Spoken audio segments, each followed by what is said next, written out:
आज हम पढ़ने जा रहे हैं चैप्टर नंबर 7, खान पान की बदलती तस्वीर। यानी खान पान की तस्वीरें किस कदर बदल रही है, परिवर्तन जीवन का नियम है। वेशभूषा से लेकर खान पान तक में परिवर्तन आते ही रहते हैं। यानी हमारे वेशभूषा में भी परिवर्तन आते रहते हैं और हमारे खान पान में भी निरंतर परिवर्तन आते ही रहते हैं।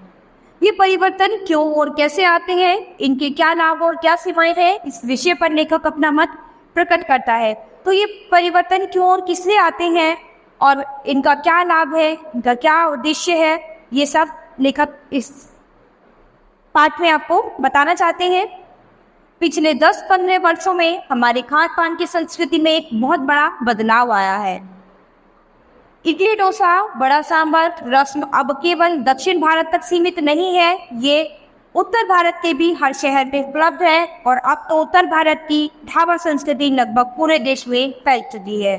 तो बच्चों, ये जो इडली डोसा सांभर बड़ा ये सब जो है, ये दक्षिण भारत की ही अब डिश नहीं रही, अब ये उत्तर भारत में भी आ चुकी है, फैल चुकी है। और उत्तर भारत की जो ढाबा संस्कृति थी वो भी पूरे देश में फैल गई है।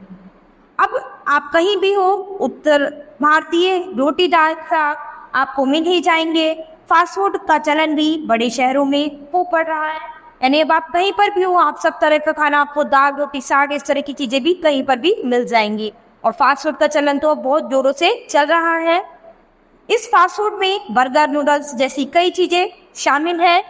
एक जमाने में कुछ ही लोगों तक सीमित चाइनीज नूडल्स अब संभवतः किसी के लिए अजनबी नहीं रहे। यानी एक जमाने में ये जो चाइनीज नूडल्स जो थे वो बहुत ही कम किसी को मिल पाते थे, लेकिन आज ये किसी के लिए भी अजनबी नहीं रहे, हर कोई इन्हें जानता पहचानता है। 2 मिनट्स नूडल्स के पैकेट बंद रूप से तो कम से कम बच्चे बूढ़े सभी परिचित हो चुके हैं।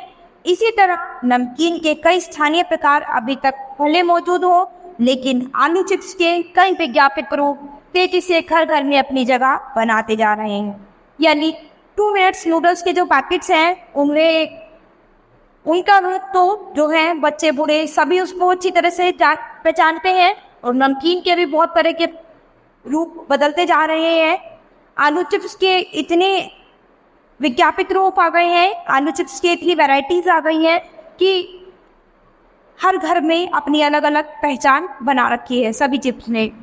गुजराती ढोकला, गाठिया भी अब देश के कई हिस्सों में स्वाद लेकर खाए जाते हैं। और बंगाली मिठाइयों की केवल रस भरी चर्चा ही नहीं होती, वे कई शहरों की में पहले की तुलना में अधिक उपलब्ध है।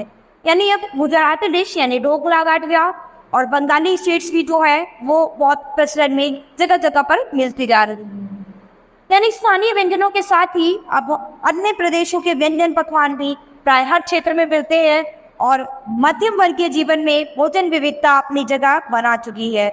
यानी अब स्थानीय व्यंजनों की, यानी जो हमारे स्टेट जहाँ पर हम रहते हैं वहाँ के व्यंजनों के अलावा बाकी सभी तरह के ये देश विदेशों के व्यंजन भी अब हर जगह बड़ी आसानी से मिल जाते हैं। और मध्यम वर्गीय जीवन में भी जो भोजन की ये सभी वैरायटी हैं हम बहुत ही आसानी से पा सकते हैं। कुछ चीजें और भी हुई है, मसलन अंग्रेजी राज तक जो ब्रेड केवल साबित ठिकानों तक सीमित थी, वह कस्बों तक पहुंच चुकी है। और नाश्ते के रूप में लाखों करोड़ों भारतीय घरों में सेकी तली जा रही है। यानी ये जो ब्रेड जो थी वो पहले केवल साबित ठिकानों तक ही मिलती थी, लेकिन अब हर घर में नाश्ते के तौर पर ब्रेड सेकी और तली जा रही है। कस्बों में, गाँव में, घरों में सभी जगह जो है आज ब्रेड का चलन बढ़ गया है। खान पान की इस बदली हुई संस्कृति से सबसे अधिक प्रभावित नई पीढ़ी हुई है, जो पहले के स्थानीय व्यंजनों के बारे में बहुत कम जानती है, पर कई नए व्यंजनों के बारे में बहुत कुछ जानती है। यानी जो नई पीढ़ी अब आती जा रही है, यानी हम लोग नई पीढ़ी से ही है, तो हम नई पीढ़ी जो है वो स्थानीय व्यंजनों के बारे में बहुत कम जानते हैं और नए व्यंजनों के बारे में बहुत ज़्यादा जानते हैं। स्थानीय व्यंजन भी तो अब घटकर कुछ ही चीज़ों तक सीमित रह गई हैं। मुंबई की पाव भाजी और दिल्ली के छोले कुलचों की दुनिया पहले की तुलना में बड़ी ज़रूर है, पर अन्य स्थानीय व्यंजनों की दुनिया में छोटी हुई है। यानी जगह जगह की जो फेमस चीज़ थी, यानी मुंबई की पाव भाजी और दिल्ली के छोले कुलचे, इनकी जो दुनिया है पहले से बड़ी तो जरूर है, लेकिन अन्य स्थानीय व्यंजनों के मुकाबले इनकी दुनिया छोटी ही है। जानकर ये भी बताते हैं कि मथुरा के पेड़े और आगरा के पेठे नमकीन में अब वह बात कहाँ रही, यानी जो चीजें बची हुई भी हैं उनकी गुणवत्ता में फर्क पड़ा है। यानी पहले हर जगह की अपनी अपनी मशहूर चीजें हुआ करती थी, लेकिन आज हर जगह हर तरह की चीजें सब मिल जाती हैं। फिर मौसम और ऋतुओं के अनुसार फलों खाद्यान्नों से जो व्यंजन और पकवान बना करते थे, उन्हें बनाने की फुर्सत भी अब कितने लोगों को रह गई है। अब गृहिणियों या कामकाजी महिलाओं के लिए खरबूजे के बीज सुखाना, छीलना और फिर उनसे व्यंजन तैयार करना सचमुच दुस्साध्य है। यानी अब मौसम और ऋतुओं के अनुसार जो फल और खाद्यान्न बना करते थे, अब उनकी फुर्सत लोगों के पास नहीं रही है। जो गृहिणियां होती थी, घर की कामकाज करने वाली लेडीज होती थी, अब उनके पास उतना समय नहीं रहा कि वो खरबूजों के बीज को सुखाएंगी, छिलेंगी और उनसे खाद्यान्न मिठाइयाँ तैयार करेंगी। यानी हम पाते हैं कि एक ओर तो स्थानीय व्यंजनों में कमी आई है, दूसरी ओर भी ही देशी विदेशी व्यंजन अपनाए जा रहे हैं जिन्हें बनाने पकाने में सुविधा हुई। यानी एक और तो हमारे जो स्टेट के व्यंजन हैं उनमें धीरे धीरे कमी आई है, लेकिन दूसरी ओर देशी विदेशी व्यंजन इतने अपनाए जा रहे हैं कि जिन्हें बनाने और पकाने में इतनी सुविधा होती है कि वो झटपट तैयार हो जाते हैं। जटिल प्रक्रियाओं वाली चीजें तो कभी कभार व्यंजन को सिकाओं के आधार पर तैयार की जाती हैं।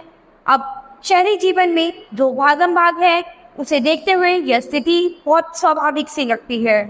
फिर कमर तोड़ महंगाई ने भी लोगों को कई चीजों से धीरे धीरे वंचित किया है। जिन व्यंजनों में बिना मेवे के स्वाद नहीं आता, उन्हें बनाने पकाने के बारे में भला कौन चार बात नहीं सोचेगा। यानी अब धीरे धीरे महंगाई भी इतनी बढ़ती जा रही है, लोगों के पास समय भी नहीं है, तो ऐसे व्यंजन जिनमें मेवे सब चीजें इनका स्वाद आता है, उन्हें बनाने के बारे में अब लोग 10 बार सोचते हैं। खान पान की जो एक निश्चित संस्कृति बनी है, इसके अपने सकारात्मक पक्ष भी हैं। गृहिणियों और कामकाजी महिलाओं को अब जल्दी तैयार हो जाने वाले विविध व्यंजनों की विधियां उपलब्ध है। यानी अब जो गृहिणियां और कामकाजी औरतें हैं, उनको जल्दी से तैयार होने वाली व्यंजनों की विधियां जो है उपलब्ध है उनके पास। नई पीढ़ी को देश विदेश के व्यंजनों को जानने का सुयोग मिला है, भले ही किन्हीं कारणों से और किन्हीं खास रूपों में, यानी चाहे वो किसी भी कारण से या किसी भी रूप में मिला हो, लेकिन नई पीढ़ी जो है उन्हें नई नई देश विदेश के व्यंजनों को जानने का, उनको खाने पीने का सुयोग भी मिला है।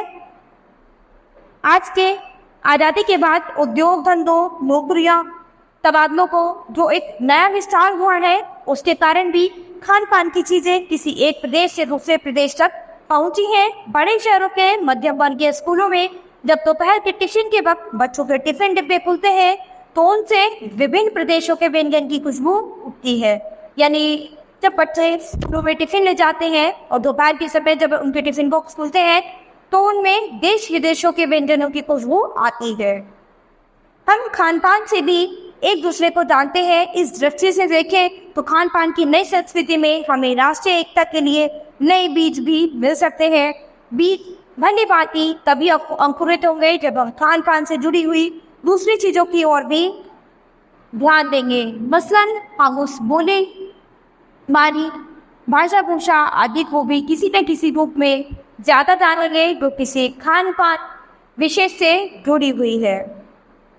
इसी के साथ ध्यान देने की बात यह है कि स्थानीय व्यंजनों का पुनरुद्धार भी जरूरी है, जिन्हें अब एथनिक कहकर पुकारने का चलन बढ़ा है। ऐसे स्थानीय व्यंजन केवल 5 सितारा होटलों के प्रचार नहीं छोड़ दिए जाने चाहिए। 5 सितारा होटलों में वे कभी कभार मिलते रहे, पर घर बाजारों से गायब हो जाएं तो यह एक बात गई हुआ। यानी अब 5 स्टार होटलों में, चाहे हमारे स्टेट का जो खाना है, यानी जिस जगह पर हम रहते हैं वह स्टेट का जो खाना है, वो 5 स्टार होटलों में बहुत ही स्पेशल तरीके से अब हमें दिया जाता है। तो ये धीरे धीरे जो है ये घर बाजारों पे तो गायब हो रहा है, लेकिन 5 स्टार होटलों में अभी भी गायब है। अच्छी तरह बनाई पकई गई पूड़ियाँ, कचौड़ियाँ, जलेबियाँ भी अब बाजारों से गायब हो रही है। तो धीरे धीरे ये पूड़ियाँ, कचौड़ियाँ, जलेबियाँ ये सब धीरे धीरे हमारे बाजारों से गायब हो रही है। मौसमी सब्जियों से भरे समोसे भी अब कहाँ ही मिलते हैं। उत्तर भारत में उपलब्ध व्यंजनों की भी दुर्गति हो रही है। अचरज नहीं कि पहले उत्तर भारत में वो चीजें गली मोहल्ले की दुकानों में आम हुआ करती थी, उन्हें अब खास दुकानों में तलाशा जाता है। यानी पहले जो उत्तर भारत की दुकानों में जो चीजें बहुत ही आम होती थी, आसानी से मिल जाया करती थी, अब उन्हें बहुत ही खास दुकानों में पाया जाता है। यह भी एक कड़वा सच है कि कई स्थानीय व्यंजनों को हमने तथाकथित आधुनिकता के चलते छोड़ दिया है और पश्चिम की नकल में बहुत सी ऐसी चीजें अपना ली हैं जो स्वाद, स्वास्थ्य और सरसता के मामले में हमारे बहुत अनुकूल नहीं है। यानी ये भी एक कड़वा सच है कि हमने बहुत सारे स्थानीय व्यंजनों को छोड़ दिया है और पश्चिम की नकल करते हुए हमने बहुत सारे ऐसी व्यंजनों को अपना लिया है जो हमारे स्वाद, स्वास्थ्य और सरसता के मामले में बहुत ही अनुकूल नहीं है, यानी जो हमारे स्वास्थ्य के लिए ठीक नहीं है। यह भी हो रहा है कि खान पान की मिश्रित संस्कृति में हम कई बार चीज़ों का असली और अलग स्वाद नहीं ले पा रहे हैं। यानी ये खान पान की जो मिश्रित चीज़ें आ रही हैं, अलग अलग चीज़ें हर जगह हर तरह की चीज़ें आ रही हैं, तो इसमें हम चीज़ों का असली और सही स्वाद नहीं ले पा रहे हैं। अक्सर प्रतिभोजों और पार्टियों में एक साथ ढेरों चीज़ें रख दी जाती हैं और उसका स्वाद गड़बड़ होता रहता है। यानी अगर आप देखेंगे शादियों में, पार्टियों में और बहुत सारी जगहों पर किसी भी तरह की पार्टी होती है, उसमें इतनी सारी चीज़ें रख देते हैं कि हम किसी भी चीज़ का सही से स्वाद नहीं ले पाते, क्योंकि उस समय हमारे पास इतनी सारी चीज़ें होती हैं और हम सोचते हैं कि हम हर चीज़ों का स्वाद ले लें और इतनी सारी चीज़ों का हम स्वाद ठीक से नहीं ले पाते हैं। खान पान की मिश्रित या विविध संस्कृति हमें कुछ चीज़ें चुनने का अवसर देती है, हम उसका लाभ प्राय नहीं उठा रहे हैं। हम अक्सर एक ही प्लेट में कई तरह के और कई बार तो बिल्कुल विपरीत प्रकृति वाले व्यंजन परोस लेना चाहते हैं। हम लोग क्या करते हैं, जैसे किसी पार्टी में होते हैं, शादी में होते हैं, तो क्या करते हैं, एक ही प्लेट में हम बहुत तरह के अलग अलग तरह के व्यंजन परोस लेते हैं, अलग अलग तरह की खाने की चीज़ें, कुछ स्नैक्स, कुछ खाना, कुछ बहुत सारी चीज़ें हम उसमें रख लेते हैं। इसीलिए खान पान की जो मिश्रित विविध संस्कृति बनी है और लग यही रहा है कि यही और अधिक विकसित होने वाली है, उसे तरह तरह से जांचित रहना जरूरी है, चर्चित रहना जरूरी है। तो ये जो खान पान की मिश्रित संस्कृति बन रही है और ऐसा लगता है कि अब धीरे धीरे यही विकसित होने वाली है। तो यहाँ पर हमने क्या पढ़ा है कि ये जो खाने पीने की चीज़ें हैं या बाकी सभी चीज़ें हैं, ये धीरे धीरे जो है हमारे देश विदेश के अलग अन्य शहरों से भी की चीज़ें भी जो है अब हमारे देश में अब हर चीज़ें जो है बहुत ही सरल हो गई है। तो बच्चों, यहाँ हमारा ये चैप्टर खत्म होता है। हम अपनी नई क्लास में मिलेंगे अपने नए चैप्टर के साथ।